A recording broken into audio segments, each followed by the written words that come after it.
Thank you for having me. Absolutely. I mean, we've now known each other for several years. I was looking back at one of the very first times I think I first met you was a community meeting around the closing of the post office in the Central District, right there at Garfield Community Center. And you were pregnant at the time. You were big and pregnant, but you have done so much since then. When we talk about, why the Postman was created, we kind of have an amazing clip on that. But I really want to hear your perspective of how you've poured into this amazing legacy that is the Postman, and that really continues Devon Pickett Jr.'s family's legacy of being involved in postal service. For me, because I know Devon, like a lot of our last conversations were big on you can't speak for me, so I'm gonna do my best to speak from my feelings and my experience.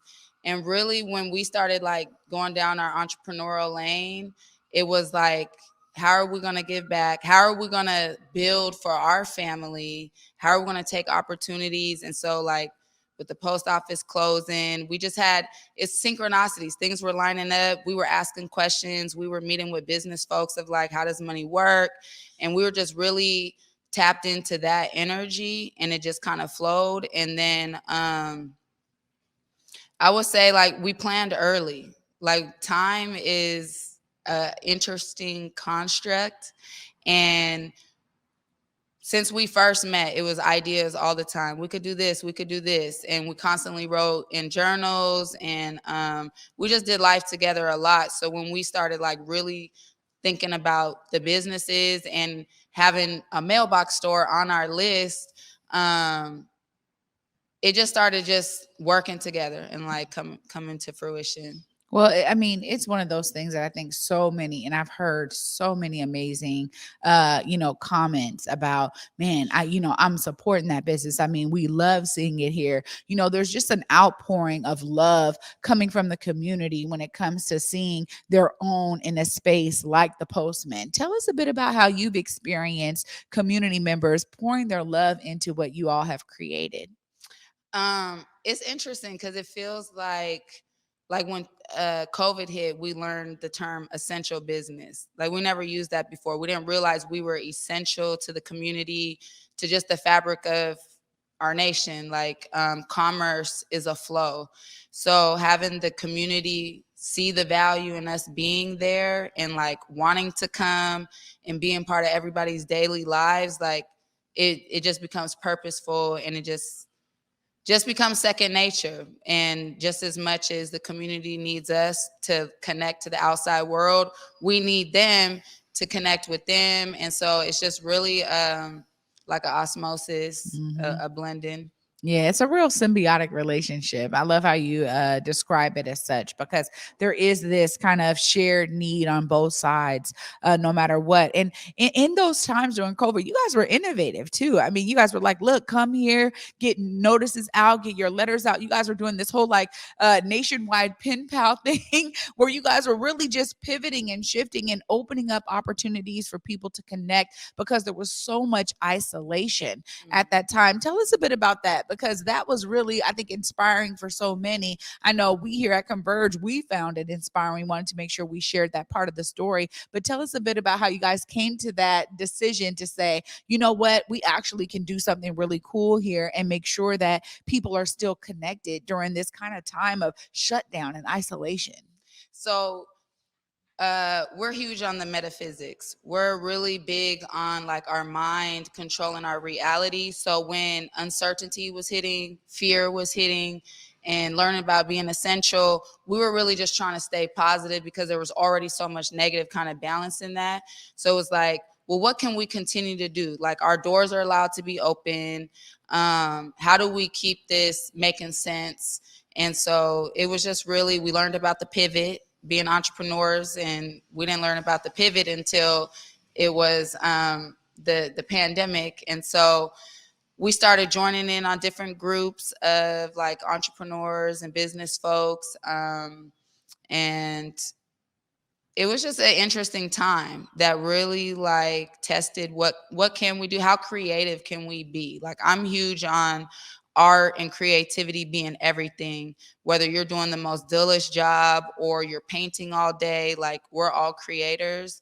And COVID just allowed us to just stay creative and stay connected, Mhm. because then people needed us, we needed them, and it just kind of it was like a weird kind of like a what is that, Twilight Zone, Mhm. because things were shut down. It was like eerie feeling driving on the freeway, being the only car, and then having our space that people are coming in here. They're masked up, but they're coming in, and we're just continuing life, and they're connecting to other people, even though everybody was isolated. People used the mail and logistics heavy during that time. Like we seen an increase in business that like our increase was pretty good for the last few years before COVID hit, but then that year was like 200, 400%. It was Wow. crazy. Wow. I mean, that goes to show when you talk about essential businesses, how, folks are saying, well, people get away from writing letters. People don't read newspapers anymore. It's not true. Like these kind of things are still here.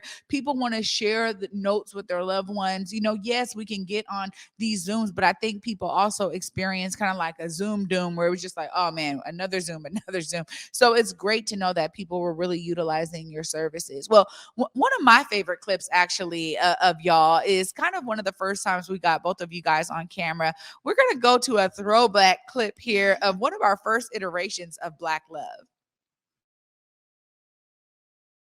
I would say working together is awesome. We've been working together since when we were in college and had jobs on campus, and um, I would say it allows us to like everything's one. When we go home, when we're at work, our relationship is all built into one. So then we can really grow it. And yeah, what Yeah, would you say? a challenge is just, um, balancing all those different areas and aspects of life with your relationship, your kid, balancing all those different aspects of life. So, like with your relationship, our relationship with our kids, being a CEO and COO, running a company, having a vision, seeing that vision. So, just balancing, it all has been one of the challenges. But I would say, like, what is something that really feels good about it is just you doing it with your best friend. Doing it with your best friend. When you see that, take us back to that time of you guys just explaining some of the ins and outs of how you guys do business together. Um, we like everything's business for us. Business is just the essence of being busy. And we realize like having a business, being an entrepreneur is like being a parent. And when you birth a business, you have to take care of it like a child. And doing it together is like we're the parents. And so I think it was really interesting to already had our first two children, and then we had the birth of the Postman. And there's no blueprint. Like when you're an entrepreneur and you're starting something from scratch, there's no blueprint. You realize over time that no one has the blueprint. They're just going and creating and networking and really just having to trust themselves. And so us building off of our friendship and our trust for each other made starting a business like having a child. We're Mhm. just trusting each other to learn as we go.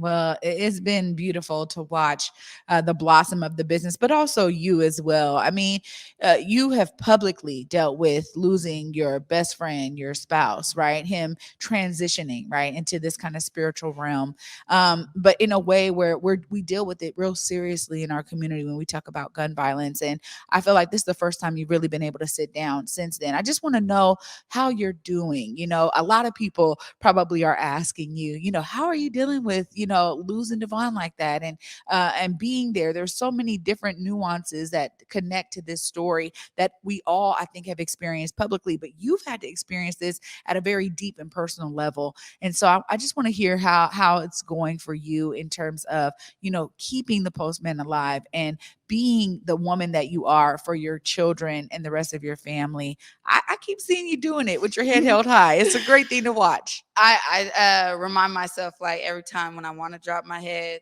like hold your head up, look up, breathe fresh air, take deep breaths. I definitely feel overwhelmed. On my first day opening the Postman back last week, I cried a couple times, but my support system, the community, They're there to be like, don't you fold, don't you, you keep it up. And I need those reminders. I need people to tell me you're praying for me, because I do feel the energy and I need it. That's what I've asked for.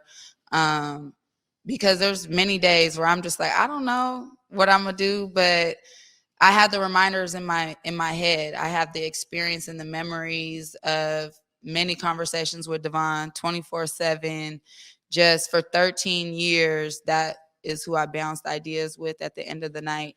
So I have a lot of time and time to reflect, time to like look to the future. I have a lot of notes. I write a lot. A lot of videos. We're in the time of our social media and our just our phones, and I have a lot of that to be able to go back and just see that data that reminds me. And then when I see people, it just reminds me to like, we're all going through something, and I didn't feel this by myself.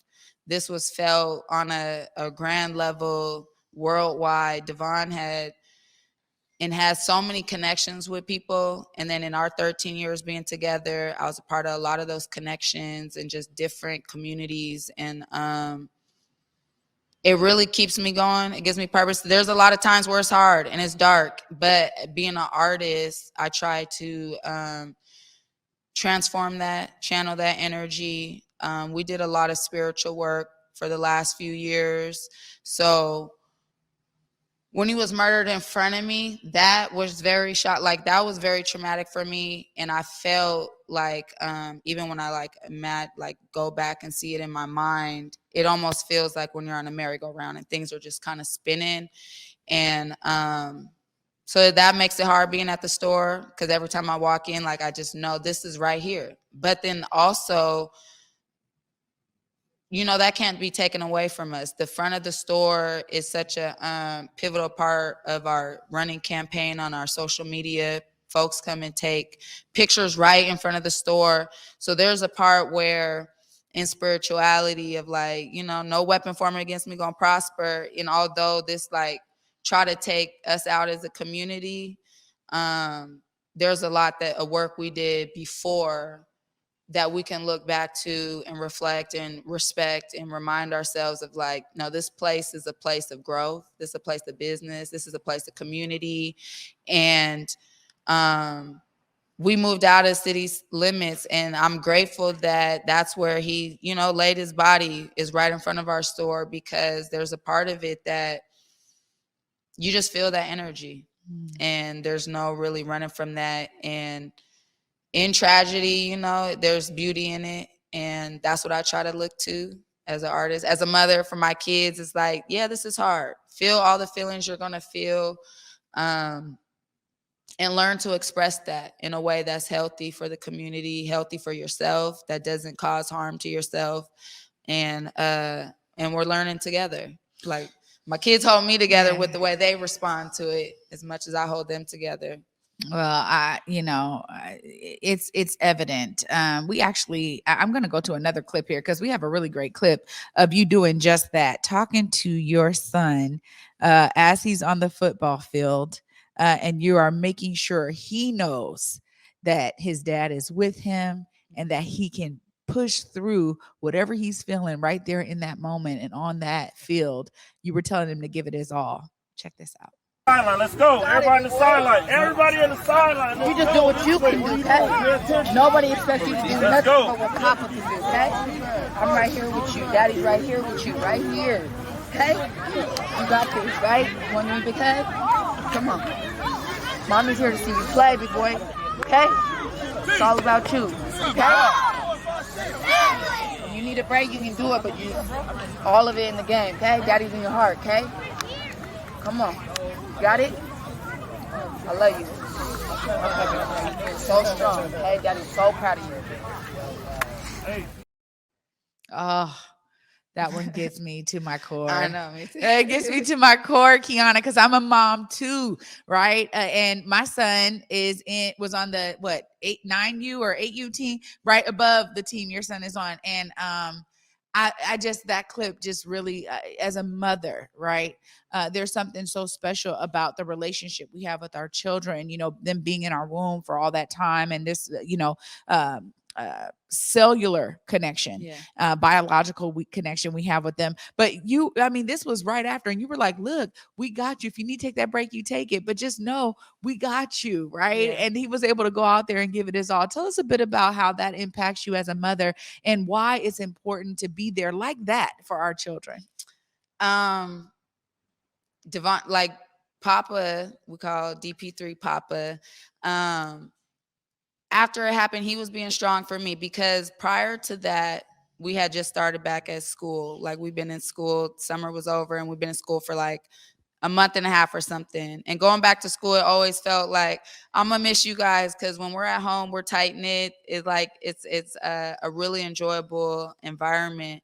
So I started telling him like, well, when you're at school, mommy and daddy's in your heart. Like we're right there with you, trying to tell him like use your mind powers, use your heart powers, and because he loves superheroes, so it's like you're powerful too. And so once Devon was murdered, right the next day, Papa was like, Devon, Daddy's not gone. He's in our hearts. So he reminded me. But then when that game came up and I came to the game, he was shaking like I was shaking the night of. And I know that was an uncontrollable feeling for him. Like he didn't maybe understand exactly why he was shaking so much. He could just feel the energy, the nerves, because he had went to practice and stuff and was kind of doing all right, but he was shaking so much. And there was a part where I wanted to be like, you don't got to play, but I wanted him as having an athletic background to like work through that adversity. Like this is adversity. How do you like? I'm gonna support you through it, and as much as you can go, give it your all because you can take a break. You sure can, and we're gonna support you in that. But if you don't want to take a break, just give it your all while you're in there. Daddy's in your heart, and he felt because he was nervous, and he played so well that game. And it just, yeah, I don't know any other way other than to be like, we're going to push through it and encourage him because I don't want to hold him back. Yeah. And there was times where he was like, I don't want to go to practice and stuff. I'm like, let's just finish it out. And he did. And he'll be able to look back and be like, through the hardest time of my life, I was able to push through, finish. I didn't let my teammates down, and just showed, because even his other teammate just days after got news that his father passed away, and he's a victim of gun violence too. Mm-hmm. So they're able, like I said, to connect on a different level and to hold each other accountable and to inspire each other to keep pushing forward. Like, life's going to hit you hard, but you got to keep going and dig deep in those parts. And you got your mama, and you got your aunties and your uncles and everybody else in the community that wants to be there for you. Yeah. I mean, that's the beautiful thing of having a tight-knit community, right? Is that there's so much love and such an outpouring of love. I know you have felt it because, like, even for me, people who knew that, man, Converge, you guys have been, there telling the story, like, how are y'all doing? People reaching out. I'm like, look, man, like that was bro, right? She's sis. Like, that's how it is out here in community. Aside from us just being a community, then we got the CD Panther community, right? Where my son was like, mama, that's one of my coaches. Like all these young kids, they see all the coaches as their coaches. Doesn't matter if it's direct, right? They know them as coach, right? And so there's something really special about that relationship. But I've really appreciated seeing how community poured out. And clearly, having his service at Climate Pledge Arena meant that there was an opportunity for a bunch of people to really come and pour their love into it. We got a great clip here of the memorial because it was beautiful to see so many people come out to support not just him and his legacy, but the entire family.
These are some clips for us here that just bring so much memory and emotion and love. But that's really when I walked away from the service, I just felt that love.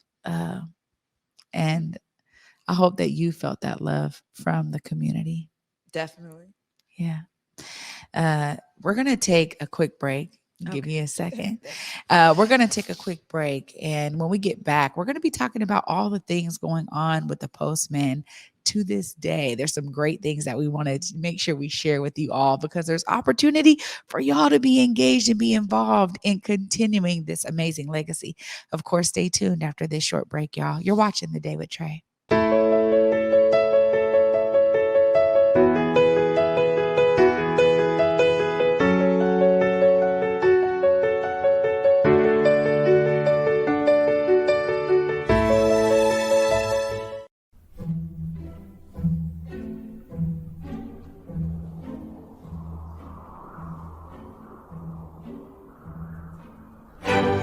A world of wonder awaits at Pacific Northwest Ballet's The Nutcracker. Treat your loved ones to the Northwest's favorite holiday tradition at Seattle Center's McCall Hall. Tickets start at $27. Visit pnb.org. COVID-19 hurt my income, my health, and my family. We were about to lose our home when we heard we might be eligible for homeowner assistance funds from the government. We called 1-877-894-HOME, and a housing counselor stepped in, talked to our lender, and saved our home. Federal funding details at washingtonhalf.org. That's washingtonhaf.org.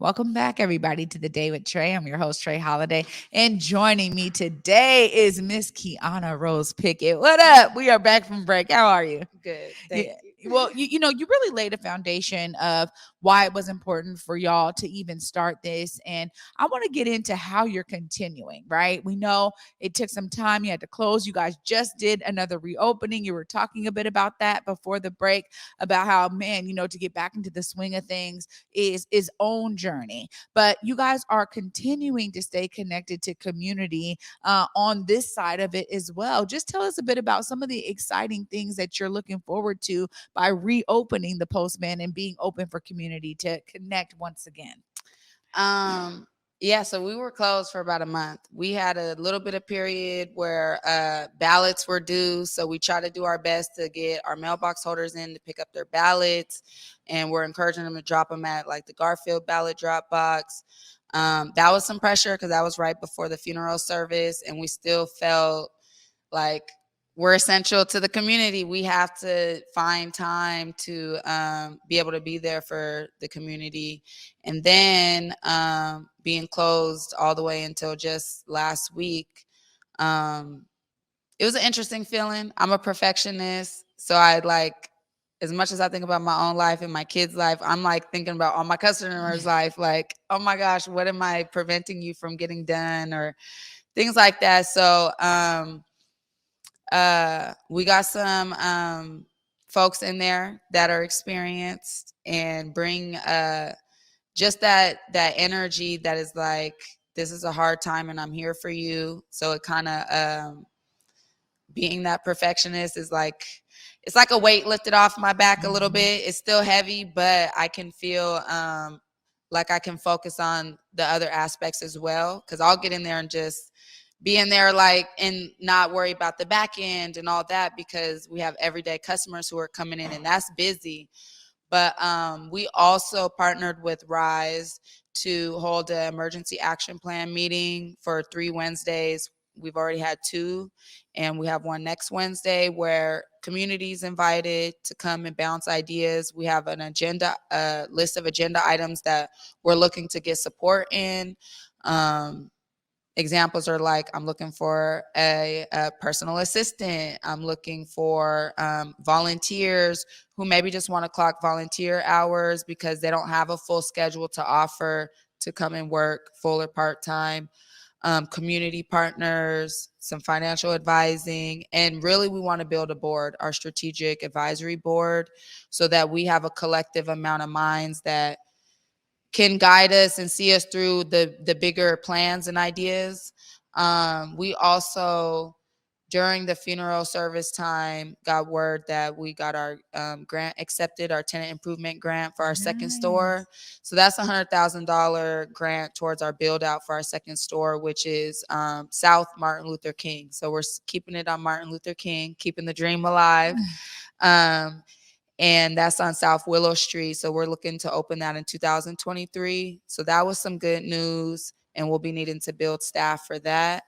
And just wanted to build all our departments because although we're a small business, we're big business minded. And we also are supporting students at Seattle University as a sponsor for our 3rd year, building on our app, which is the neighborhood marketplace, connected with all the services the Postman offers.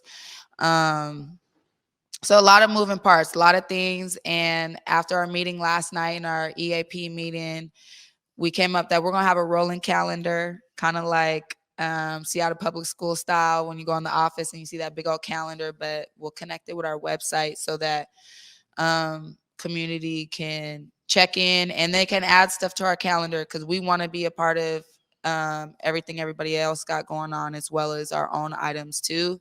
And you know, the algorithms on social media aren't as reliable. Just makes it easy to whoever we see right then and there we can share, but we're missing so much. And we want to be a platform as well, like how you guys are a platform.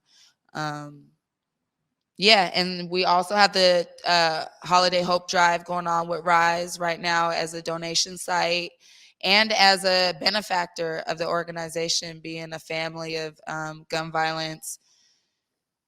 Like there's a GoFundMe, but my mind, like I can't hardly even go grocery shopping. Like I'm grabbing just a couple items, but that's like a really hard task. It's like to just go to the store and like to even just fathom all the Christmas gifts and stuff. We did get some stuff for our tree. We haven't put it up yet. So it's baby steps. And so the organizations like Rise really take that pressure off for the season. And we're just happy to be a donation site and be able to like continue to give back as we're getting poured into. Yeah.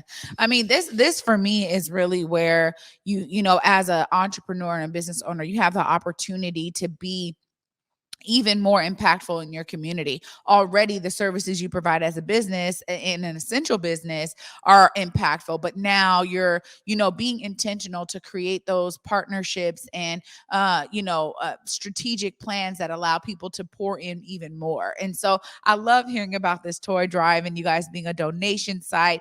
Shout out to Rise. You know, this is really exciting that they have also saw value in you all being connected to this. And we know, I mean, so many young kids out there, they really do benefit, you know, families who are just can't afford it or, you know, are tight over here or tight over there, whatever, need that support. These toy drives help during this holiday season. And so I think about the joy, right, that a young kid experiences opening up a gift on, you know, Christmas Day or however you celebrate the holidays, but the young folks being so joyful to receive these gifts. And so tell us more about how people can make sure they're pouring in. Are there certain hours for donation? How do they make sure that they utilize your site to bring toys for this amazing toy drive?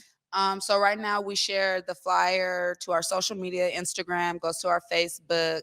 You can go to I don't have their Instagram handy right at the moment. That's all right. We'll share them to our Instagram, then you guys can follow there and tap in online. Also, our business hours, 12 to 6, Monday through Friday. You can bring in donations of toys, games, gift cards, a check. Also, there is a PayPal that you can donate to because Rise is a 501c3. Um, yeah. And then they're also looking for volunteers for a specific day. So we'll share that link as well. And they can, the volunteers would be helping wrap the gifts. And I think even going shopping for some of the gifts. Wow. Well, Keanna, I just got to thank you so much for being with me today and for staying plugged into the community the way that you have, upholding this legacy. You know, we're all here with you. You know, you got my number. Anytime you need me, you call me. You already know. But it's one of those things where it's exciting and it's so inspiring to see you, like you said, keeping your head held high. And when you want to drop it, you know, we're all here to help you lift it. That's what this is all about. Of course, I got to give you time, though, before I let you go. You got to look right there and let folks know, how do they find the Postman? How do they come and get their packages off through this holiday season? How do they follow you on social? Give them all the insight right there. All right.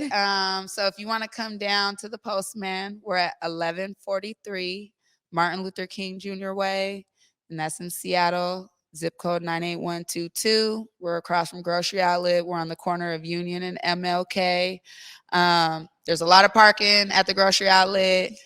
We're open from 12 to 6 right now during the holiday hours on Monday through Friday. We have our website, thepostmanseattle.com. Instagram is the Postman _Seattle. Check us out there. That's what I use the most to conversate with the community, and then it shares to our Facebook. What else? You can email us, thepostman.social@gmail.com. And then me personally, I'm Keanna __ Rose for Instagram. I'm on LinkedIn as Keanna Rose Pickett. Just hit the Google. We're on YouTube. We're everywhere because community is sharing us. We do our best to share what's going on. Yeah, and I also want to just tap in real quick about the village mentality. When children lose parents or family members, it becomes us as a village to step up for them. There is no hold back. There is no like, I want to step on toes or cross lines. These young men need fathers or just uncles. And you're not replacing a father. You're being a male figure in their life because they still need that energy as much as they're getting a mother, and overcompensating because I don't have my male counterpart. So there's so many mothers dealing with that. And we don't want to over tip the balance of the scales of what we can provide as mothers. So we're leaning into our brothers to step up to be those male figures, as well as our sisters to support us in being the aunties and the moms in our community. So I just encourage everybody to tap into the village mentality, to not be embarrassed or afraid, because we need each other. And I love you guys for supporting. And I just thank you during this time, for real. Oh, Keanna, we love you. And I'm so glad that you made time in your busy schedule to be with me here today on the day with Trae. Glad you enjoy our Black Media Matter studio. So we were talking about that off camera, y'all. But Keanna was like, man, this is dope. Yeah. So glad that you're here. And this is your home. So anytime you got updates, anything you want to share out, make sure you tap in. We'll make sure we get you on. This is also a place for you to call home as well. Thank you. Yeah, of course. We love you. Oh, my goodness, you guys.